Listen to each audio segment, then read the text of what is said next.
Boa noite a todos. Me chamo Lucas e moro no interior de São Paulo.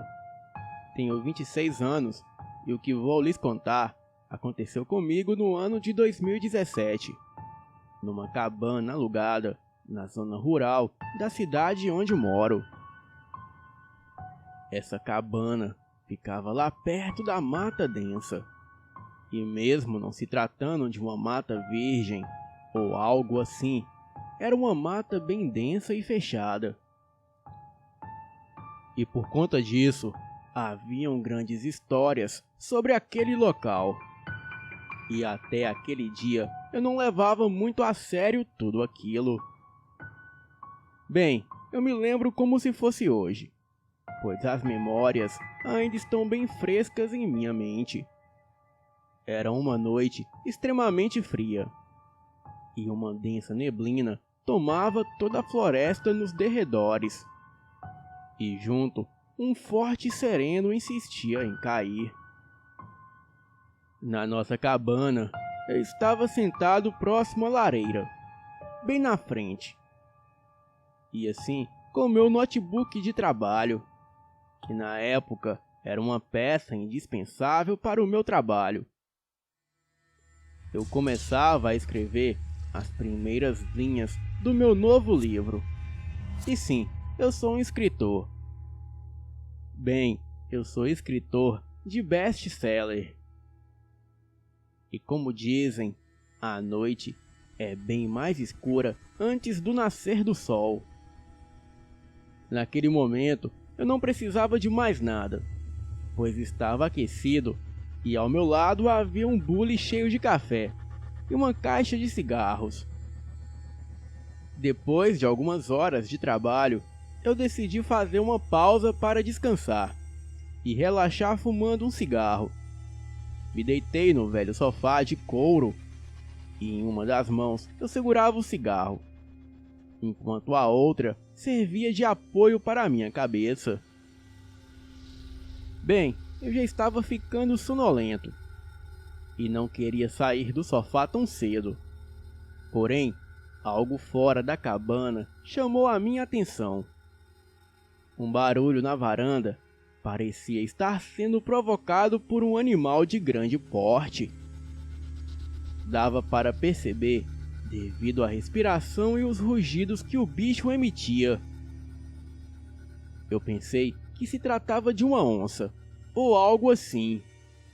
Tentei avistar o animal pela janela, mas a escuridão era intensa e não se via nada fora da cabana. E seja lá o que fosse, ficou por ali durante um longo tempo, e eu podia ouvi-lo dar volta na cabana, revirando as minhas coisas, mexendo no lixo e revirando latas velhas na varanda. Então eu voltei a me deitar no sofá, mas estava inquieto, pois nunca havia visto uma onça de perto. Até que a minha curiosidade me venceu e fiz a loucura de pegar uma lanterna e sair da cabana.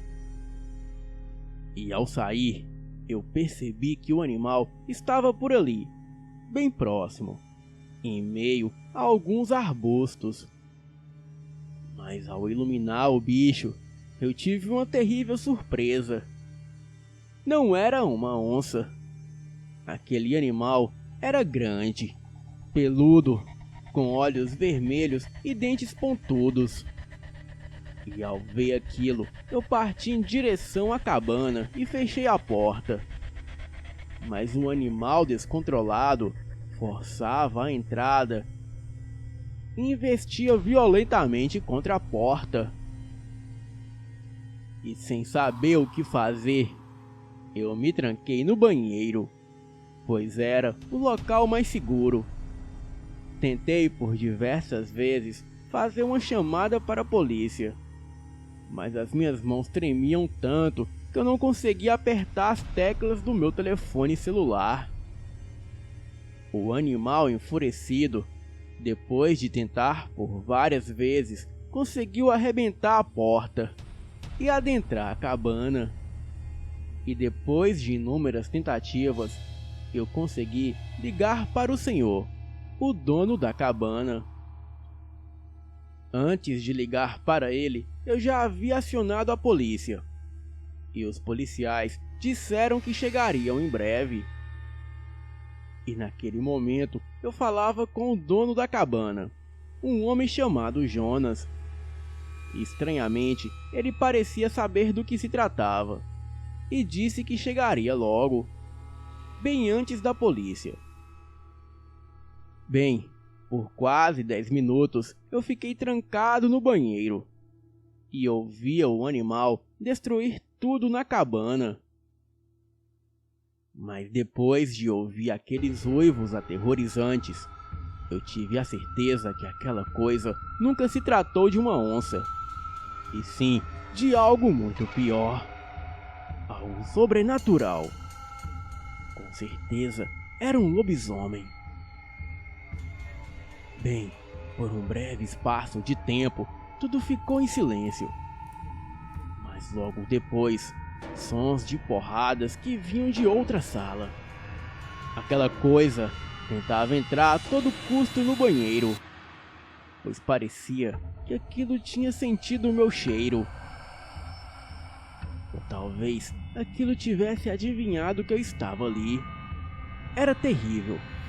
A criatura batia, arranhava e se jogava contra a porta, enquanto eu me esforçava chorando e clamando a Deus para que ele me ajudasse a segurar aquela porta. Aquela coisa estava ensandecida à minha procura, e os meus gritos só aumentavam a vontade daquele demônio me matar. Logo em seguida, eu ouvi os sons de tiro, vindo de fora do banheiro. Ouvi quando um homem entrou na cabana, chamando por mim. E depois, mais 3 ou 4 tiros. E sons de uivo e janelas sendo quebradas.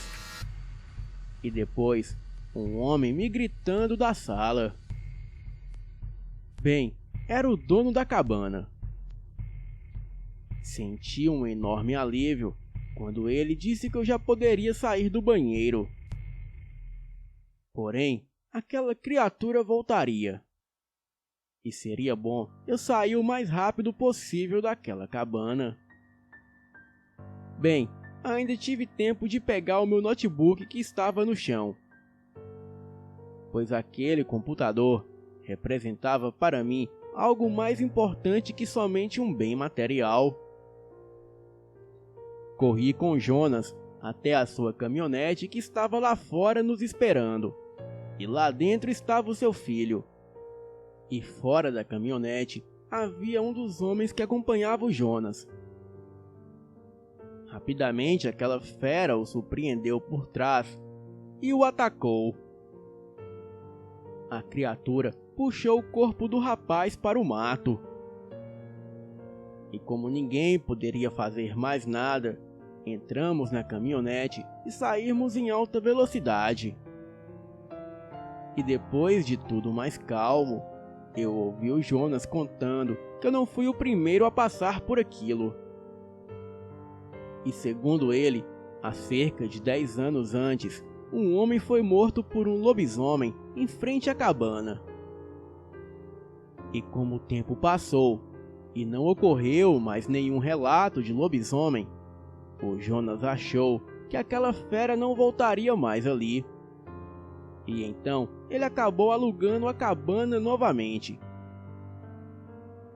Ao longe, vimos o giroflex do carro da polícia se aproximar. Mas o nosso pavor era tanto que nem paramos o carro e seguimos para longe dali.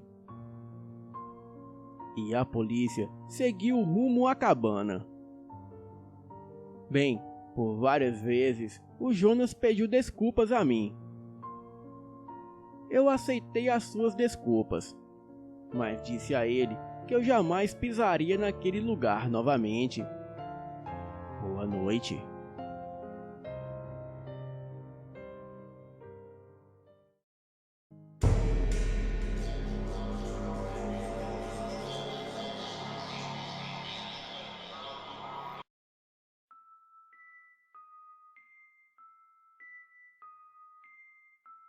Tudo aconteceu no ano de 2002, quando eu voltava de uma viagem de férias na praia de Imbé, mais precisamente no Balneário Nordeste. Passamos um mês de total confinamento por causa das chuvas, que durou cerca de 28 dias sem parar. E no dia que parou de chover, colocamos as coisas no carro, que estava com um tanque abastecido, e saímos de lá exatamente às 14h20. Pegamos uma rua que dá acesso à estrada principal, sendo que o nosso mistério começa aí. Chegando na pista, resolvemos atravessar e entrar em um supermercado com o nome Rede Nacional, para comprar pão. Daí em diante nem eu e nem este casal de amigos tem lembranças de mais nada. E foi assim até o momento que chegamos em uma estrada por onde seguimos sempre em frente. E nisso já era noite escura, e nós nos demos por perdidos. Aquela estrada parecia não ter fim. Então chegamos a um ponto nessa estrada onde havia um pequeno bar, uma casa pintada de cal com iluminação a lampião. Eu lembro que no lado de fora havia um lampião pendurado e as pessoas eram muito estranhas e vestiam-se com roupas de antigamente, como as roupas usadas na década de 40. O mais estranho foi quando perguntamos a eles sobre a autoestrada, e eles nos perguntaram o que era uma autoestrada, pois eles não sabiam o que era isso. Perdidos e assustados, entramos no carro e saímos e começamos a controlar a distância através do tempo do relógio. Então, acredito que rodamos a noite inteira e em seguida tentamos voltar para aquele bar. Surpreendentemente, na volta não existia mais o bar. A nossa próxima lembrança é de estarmos finalmente na autoestrada que precisávamos. Como? Não sabemos. E depois disso, a última lembrança que nos restou é de estar chegando na frente da minha casa, às 2h30 da madrugada do outro dia, e com o tanque do carro cheio, e eu com as sacolas de pães do Nacional Supermercado, que não existe, e nem nunca existiu naquela praia. E para piorar, o filme de 36 poses que eu tinha na máquina havia sumido. Até hoje eu não sei explicar o que houve conosco, mas nossas vidas foram totalmente mudadas a partir daquela noite alucinante. Os pesadelos que tenho até hoje ainda me roubam noites de sono e são terríveis. Bem, nós fizemos um pacto de jamais contar para alguém ou voltar a falar sobre isso. Mas o que mais me preocupa em tudo isso são os fatos que nós esquecemos naquela noite. Bem, o que será que aconteceu naquele espaço de tempo em que nossas memórias foram apagadas? Acho que nunca vamos saber. E será que o que esquecemos é pior do que o pouco que lembramos? Boa noite.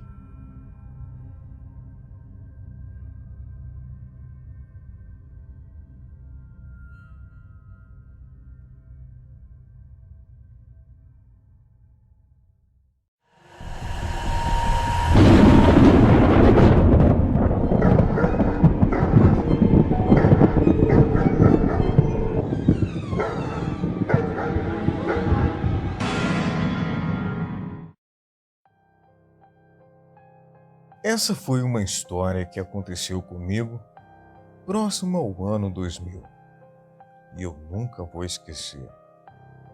Um relato um tanto longo, mas vale a pena ouvi-lo por inteiro. Tudo aconteceu em uma viagem de 2 semanas que eu fiz com a minha família. Era inverno e nós tínhamos ido para uma casa que é dos meus avós, no interior de São Paulo. Fomos eu, um primo, meus pais, um tio e uma tia. Não era uma casa muito grande, mas o terreno era enorme. Era uma casa embrenhada no meio do mato, só que lá não tinha nada para fazer. A cidade ficava longe e não tinha nenhuma casa vizinha. A única coisa que tinha era um riacho que dava para nadar, se você não ligasse para a água que estava gelada, e nem televisão tinha. A nossa maior diversão era uma bola de futebol. Eu e o meu primo estávamos com a mente bem ociosa, e o tempo que a gente não estava jogando bola, estávamos conversando besteira. E não demorou muito para as histórias de fantasmas aparecerem. Nós ficamos um tempão vendo quem ficava mais assustado. De noite, a gente pegava pesado nas histórias. Mas depois de 2 dias, já não conseguíamos nos assustar mais. Na metade da viagem, os adultos já estavam de saco cheio de ficarem lá parados o tempo todo e resolveram sair para a cidade. Eu e meu primo não estávamos com saco para fazer turismo, então ficamos em casa mesmo. Como éramos 2 moleques de 16 e 17 anos, eles não viram problemas nenhum em nos deixar sozinhos. Quando anoiteceu, eles saíram e nós ficamos lá jogando baralho. O tempo foi passando e a temperatura abaixando e um nevoeiro forte abaixou também na região. Mas o nevoeiro estava tão forte que não dava para ver nada que estivesse a 20 metros da casa.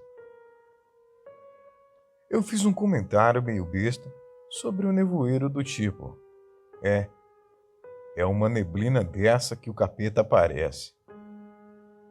Pronto. O meu primo esqueceu do baralho, foi para a janela e começou a me encher o saco. Eu duvido você ir lá fora. Aí eu disse: Ah, cara, não enche. Eu não vou sair nesse frio. E a conversa foi mais ou menos essa pela próxima meia hora. Ele me enchendo o saco para sair e eu com nem um pouco de vontade de sair lá fora. Até que ele falou: Cara, eu acho que eu vi algo lá fora. Como isso era a coisa que ele mais falava desde que a gente começou a falar sobre fantasmas, eu nem liguei. Mas ele insistiu: Cara, é sério, eu vi alguma coisa lá fora. Então eu respondi: Meu, não enche. Você tá falando isso faz 4 dias direto. Por que acha que eu vou acreditar agora? E aí eu olhei para a cara dele e ele estava com uma expressão meio confusa. Então eu falei: Que foi? Por que você está com essa cara de bunda? E ele me disse: Eu tô falando sério, cara. Eu vi alguma coisa lá fora. Aí eu comecei a ficar com aquela sensação de que a coisa era mais séria do que parecia. A minha primeira reação foi sair correndo pela casa e trancar as portas e janelas. Quando eu tranquei a porta da cozinha, ele berrou da sala, falando que tinha visto de novo. Eu saí correndo e fui para a janela ver se eu via algo também.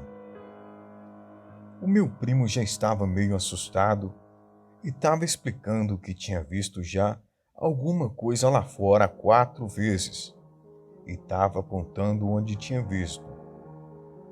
Só que não dava para ver quase nada por causa do nevoeiro.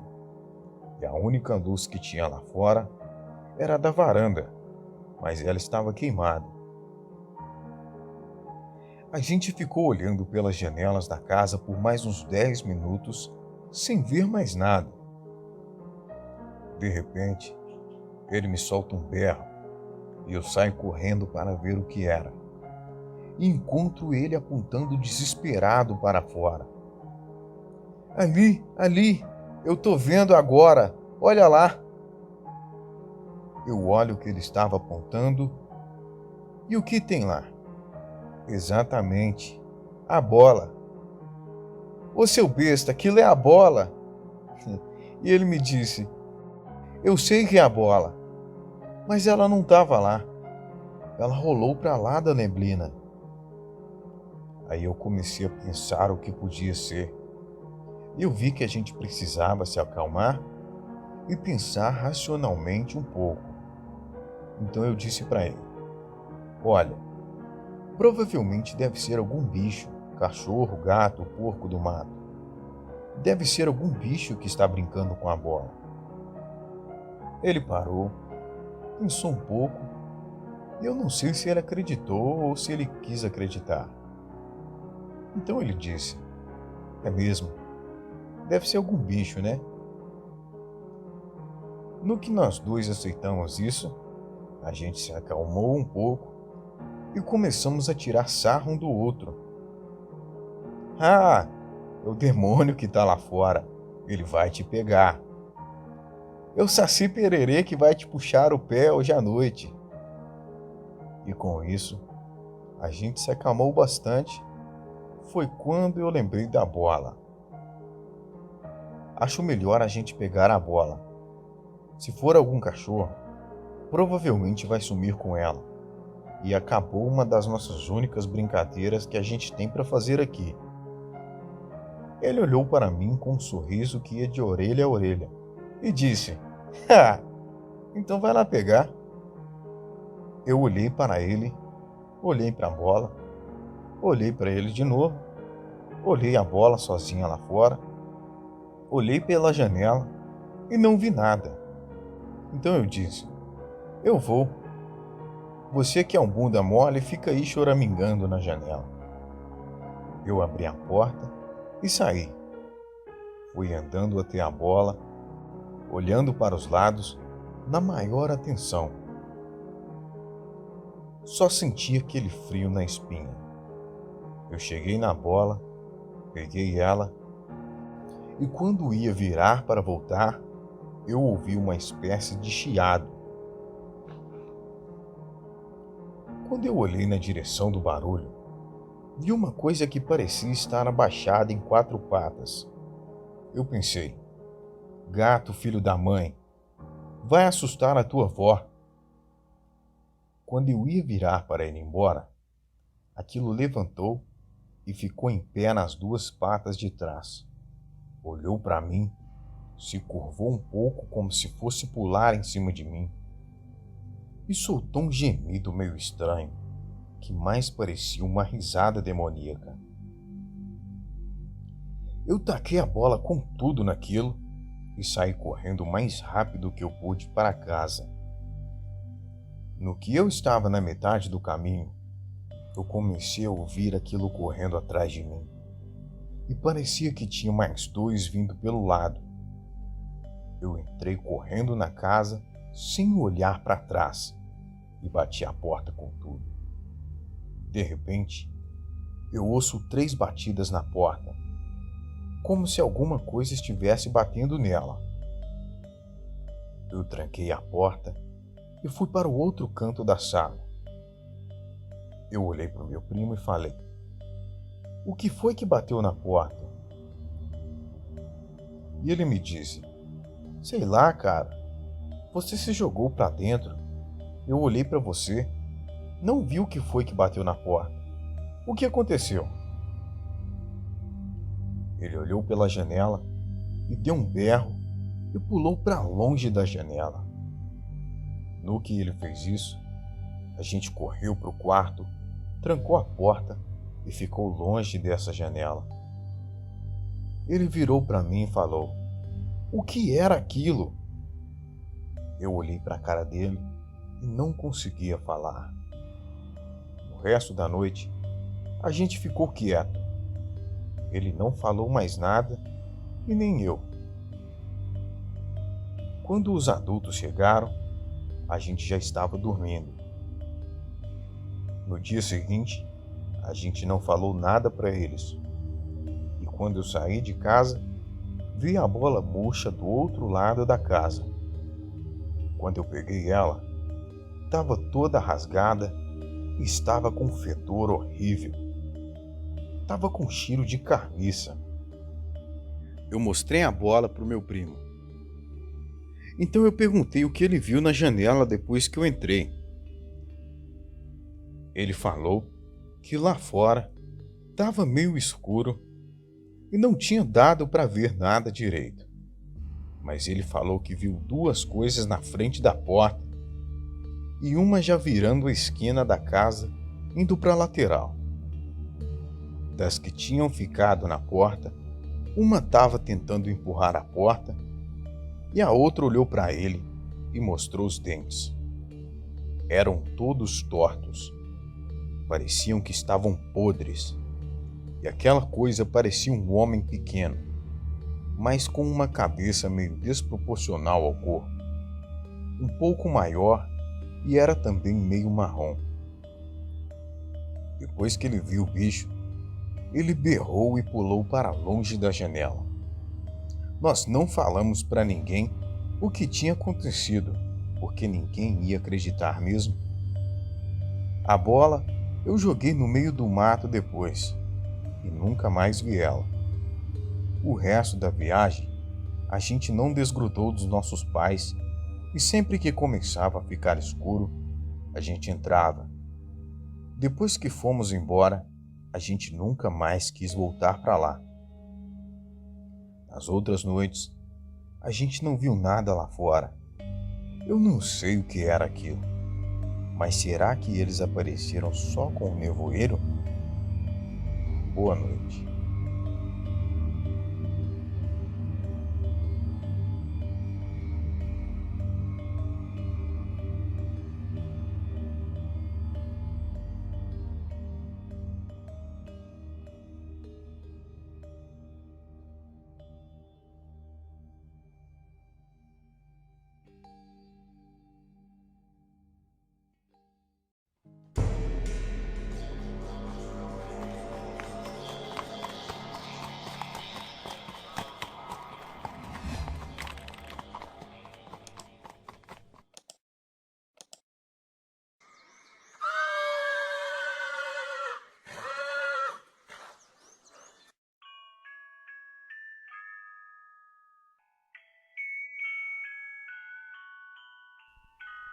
Olá, o meu nome é Francisco e tenho 67 anos. O que irei contar aconteceu no interior do Rio Grande do Sul, quando eu tinha por volta de 10 anos de idade. Lembro de tudo, como se tivesse acontecido ontem. Foi um fato que marcou muito a minha vida. E é uma coisa difícil de se explicar. Mas eu que vivenciei todos os fatos, sei muito bem como foi estar passando por aquele momento, que até parece um conto de fadas, mas é a pura verdade. E quem está escrevendo este relato para vocês do canal é o meu neto. Bem, então vamos à história. O ano era 1963. Eu tinha por volta dos meus 10 anos de idade, sendo o irmão mais velho da casa. Na casa morava eu e os meus irmãos mais novos e a minha mãe.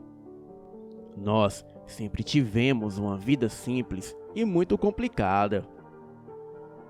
A minha mãe sempre chegava embriagada em casa e quebrava os poucos móveis que tínhamos na casa. E muitas vezes ela até chegou a me espancar. E quase agredia o meu irmão também. e se não fosse eu que o tivesse protegido, ela o teria espancado também. A minha mãe era uma mulher muito amorosa e simpática. Mas em uma época de nossas vidas, ela simplesmente mudou. E tudo isso passou a acontecer. E ela mudou de comportamento logo após a vinda de um novo padre para a cidade. Nós nunca tivemos o costume de ir para a igreja, mas a minha mãe, toda semana, ela ia na missa. Dava para perceber que ela gostava muito daquele padre. E não demorou muito para rolar boatos na cidade de que um padre estava namorando uma mulher. E logo essa fofoca se espalhou, pois a cidade era muito pequena.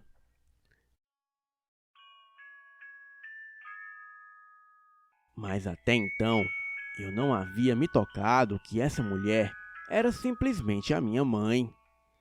Sim, a minha mãe estava tendo um caso amoroso com o padre. Descobri isso porque um dia eu a segui de noite escondido, pois a mesma falou que iria trabalhar. Porém, ela nunca trabalhou à noite. E fazia mais ou menos 2 semanas que ela estava saindo toda madrugada. Ela nunca disse que local de trabalho era esse, e nem o que fazia. Bom, depois de uns 10 minutos que eu estava a seguindo, eu vi ela entrando na pequena capela da igreja. Eu fiquei muito confuso, pois o que ela iria fazer lá às 23 horas da noite? Bem, eu fui com cuidado até a brecha da porta. E quando cheguei lá, eu não podia acreditar no que estava vendo.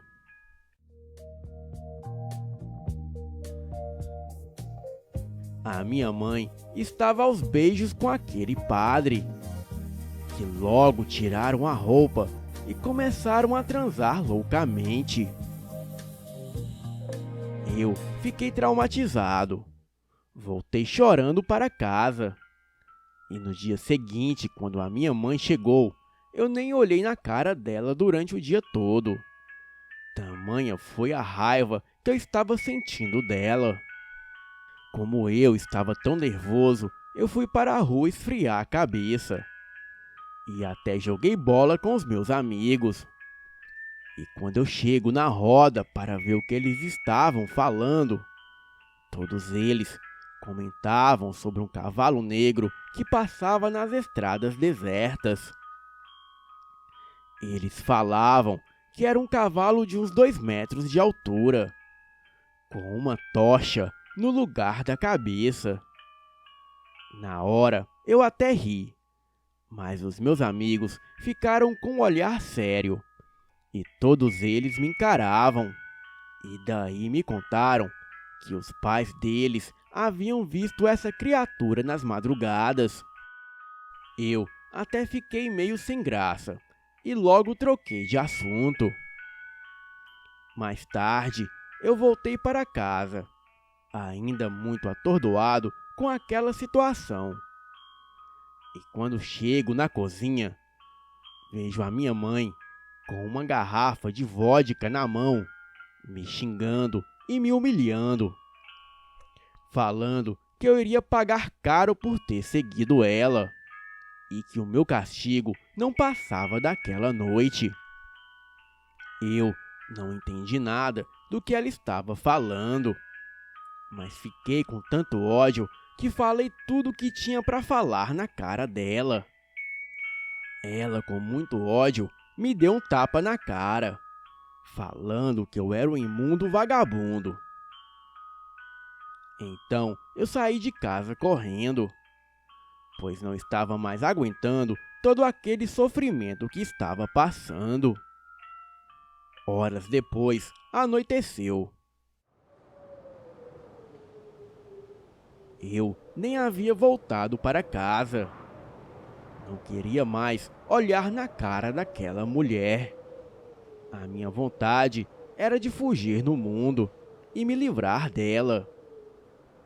Aquela noite era uma noite de lua cheia e eu estava deitado em um banquinho que ficava na praça, pois não havia nenhum outro lugar para ficar. E foi quando, ao longe, comecei a escutar um trotar de cavalo. Até então eu não me assustei, pois todo mundo nas redondezas criavam cavalos. Mas aquele som só foi se aproximando, e junto com ele começou a soar gritos horríveis de mulher. E então eu avistei um cavalo preto muito grande, com um fogo muito forte ao redor do pescoço. Aquela coisa estava vindo em minha direção, em uma velocidade absurda. Se eu continuasse ali parado, provavelmente morreria por aquele demônio me pegar. Não pensei duas vezes e subi rapidamente em uma árvore que tinha próximo de mim. E aquela coisa ficou a rodeando, soltando gritos e dando coice na árvore. Aquilo, sem dúvida, queria a minha morte. E para a minha salvação, eu vejo um vizinho passando. O vizinho era um ex-policial militar. Ele pegou a sua arma e disparou 3 vezes contra aquela coisa. Aquele cavalo enorme, com uma tocha na cabeça, saiu correndo pela rua deserta e escura. Mas por onde ele passava correndo, ele iluminava toda a rua e dava para ver tudo em sua volta. Aquela luz foi se afastando até sumir completamente.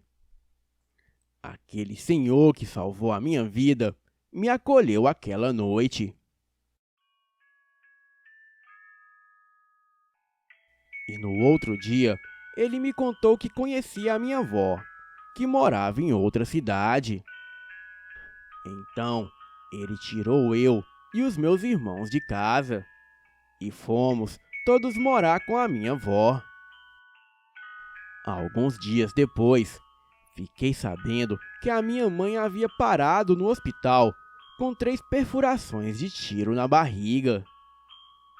Porém, ela não havia resistido e morreu sem ninguém ao seu lado. Ela pagou pelas suas maldades que havia cometido em vida. E mesmo ela tendo mudado completamente e tendo me humilhado diversas vezes, eu ainda a amava, pois ela ainda era a minha mãe. Agora, quanto àquele padre, bem, ele sumiu do mundo logo depois que a minha mãe faleceu. E ninguém mais soube aonde ele foi parar. Essa é a história da minha vida. E se não tivesse sido aquele senhor daquela noite e a minha avó para cuidar de mim, eu não estaria aqui contando a minha história. Sei que tudo isso parece coisa de filme, mas não é, pois até hoje carrego cicatrizes que a minha mãe deixou em meu corpo enquanto me agredia. Boa noite.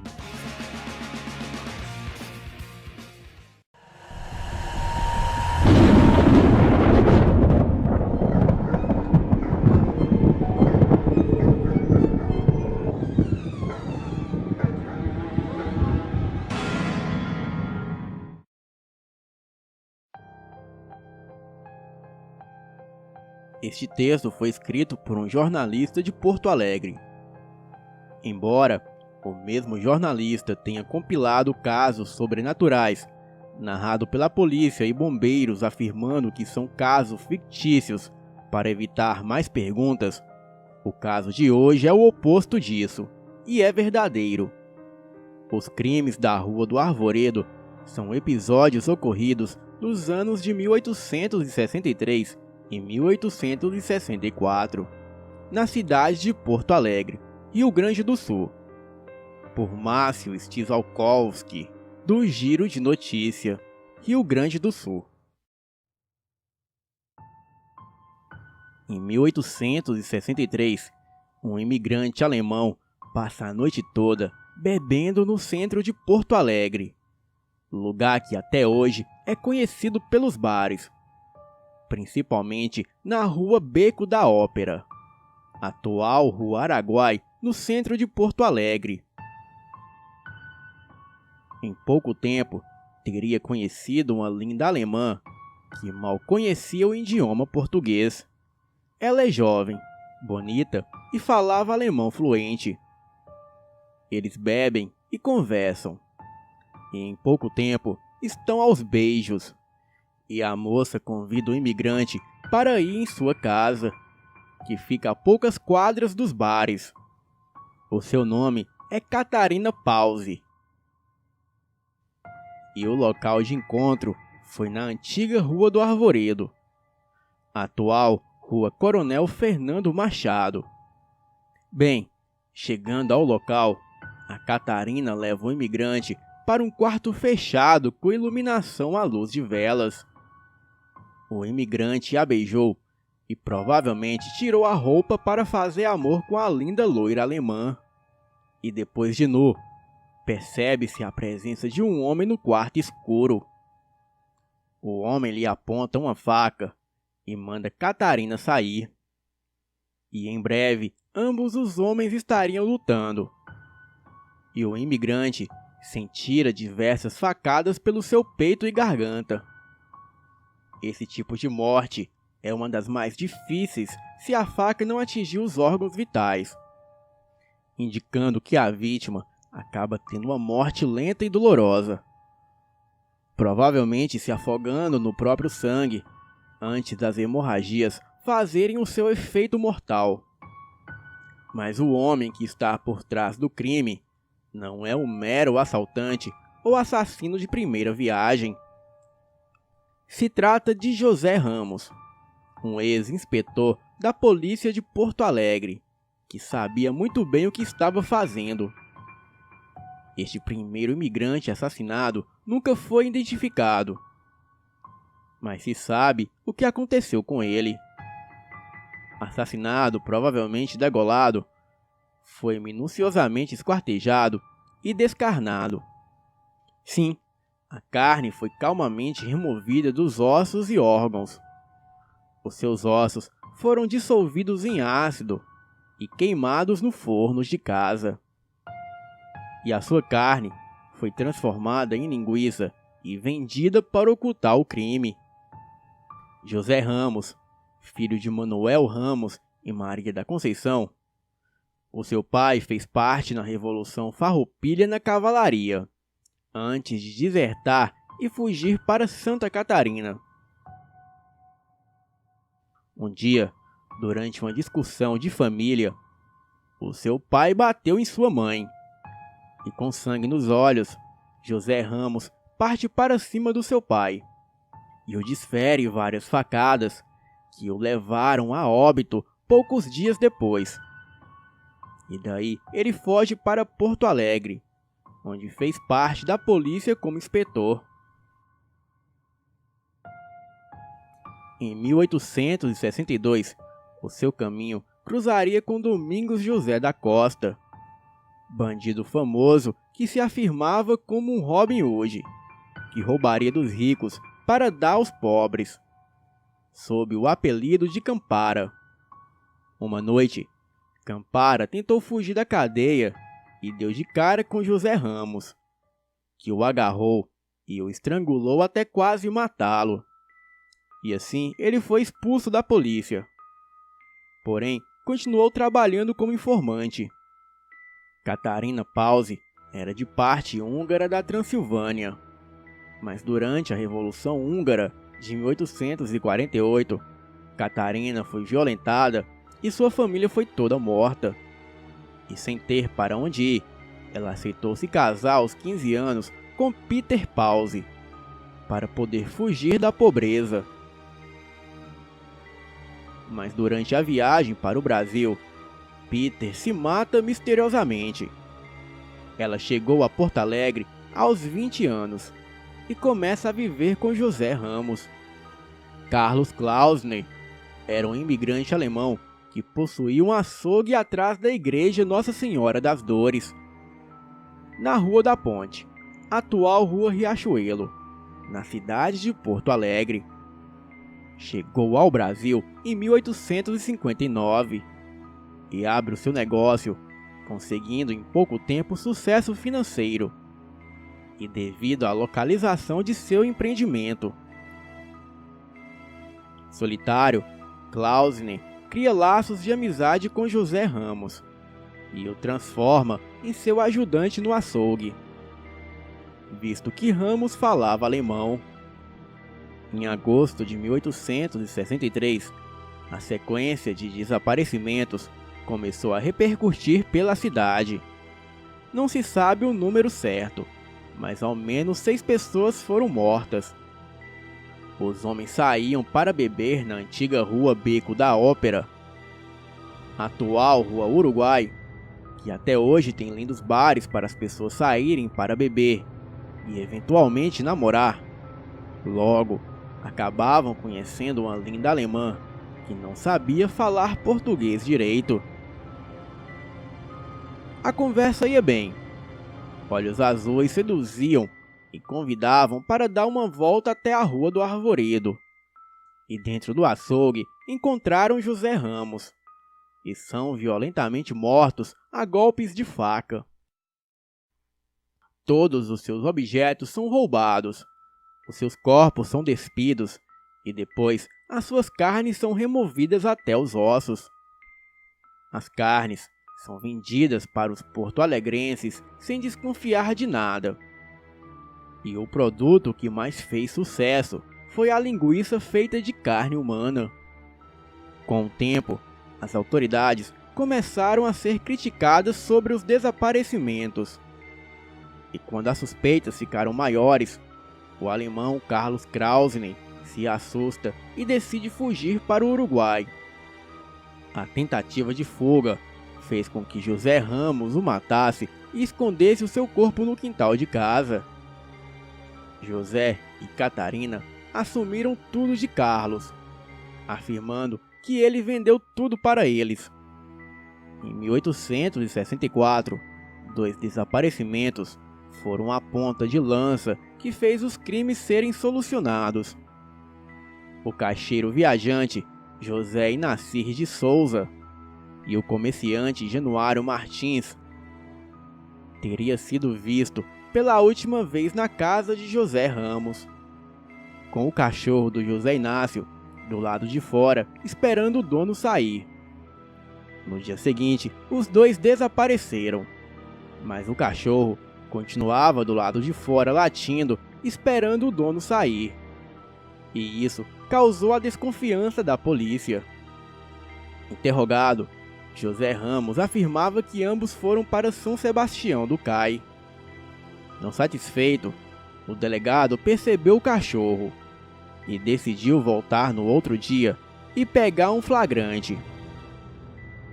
Dito e feito, no outro dia, o delegado foi perguntar do cão desaparecido e entrou na casa. Foi um verdadeiro matadouro. Foram encontrados objetos pessoais mantidos como lembranças. O corpo de Carlos Klausner, em decomposição, estava enterrado no porão da residência. O poço da casa tinha os corpos de Januário, de José Inácio e do pobre cachorro que teve o ventre rasgado pelo assassino. Catarina foi presa por crimes menores e havia se convertido a uma linha cristã muito conhecida no estado do Rio Grande do Sul, os Muckers, que significa beatos em alemão. Ela decidiu confessar os crimes, escrevendo um diário que foi importante para decifrar os outros crimes. Amigo do delegado, o delegado Dário Rafael acumulava as funções de chefe da polícia e juiz de direito na época. E José Ramos era ex-inspetor e informante da polícia. Então, para evitar constrangimentos, o delegado abafou boa parte do caso e da investigação. José Ramos foi sentenciado à pena de morte por enforcamento, mas cumpriu prisão perpétua até morrer na Santa Casa de Misericórdia, de Porto Alegre, em 1893. Catarina Pause foi presa e cumpriu 13 anos. O caso foi muito mal falado no Brasil, mas assustou o mundo e influenciou diversas obras. Charles Darwin comentou: será que existe um chacal adormecido em cada homem? E estes fatos também inspirou o livro O Maior Crime da Terra, de Décio Freitas, e também o livro Cães da Província, de Luiz Antônio de Assis. Boa noite.